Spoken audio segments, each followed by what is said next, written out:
Le chiffre du jour avec, non pas Emmanuel Le Chypre ce matin, mais Frédéric Simotel. Malgré le Covid, malgré l'inflation, malgré l'incertitude liée à la guerre, Frédéric, les marchés boursiers ont vu débarquer en 3 ans 1 million de nouveaux petits porteurs. Les Français ne sont pas rancuniers avec la bourse. Non, malgré la baisse du CAC 40 de 13%, alors ça a été vécu comme une tempête sur les marchés boursiers, eh bien ce ne sont pas moins de 800 000 petits porteurs qui ont acheté ou vendu des actions au premier trimestre 2022. C'est ce que dit le dernier rapport annuel de l'AMF, c'est l'autorité des marchés financiers, c'est le gendarme de la bourse, pour parler clair. Alors pour faire revenir des Français en bourse, il y a eu un effet pandémie.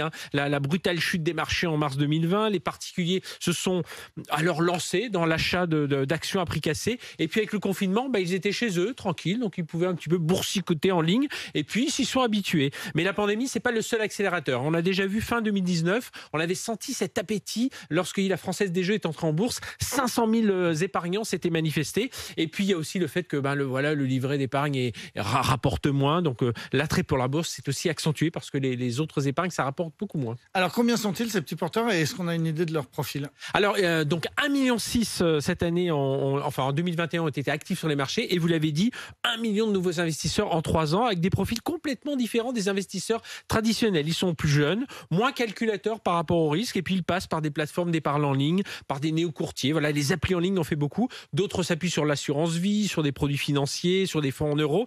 Il y a un petit bémol cependant à cet attrait pour la bourse. Certains Français se montrent de plus en plus prudents, et la question de la protection des épargnants se pose de plus en plus. L'autorité des marchés financiers signale ainsi que le nombre de réclamations liées à des opérations financières réalisées par des particuliers a augmenté de 33%. Et puis alors il y a eu un autre grand phénomène ces dernières années, celui des crypto-monnaies. Oui. Alors les cryptos, ça monte, ça descend. En ce moment, ça descend, ça tangue un peu, mais en tout cas, voilà, les Français se disent intéressants. 8% des Français détenaient déjà des actifs numériques en février 2021. Ils étaient seulement 3% un an auparavant. Et selon un sondage Ipsos, c'est 30% des Français envisageraient d'en acquérir au cours des prochaines années. Donc voilà, tout le monde est toujours cet attrait pour la bourse.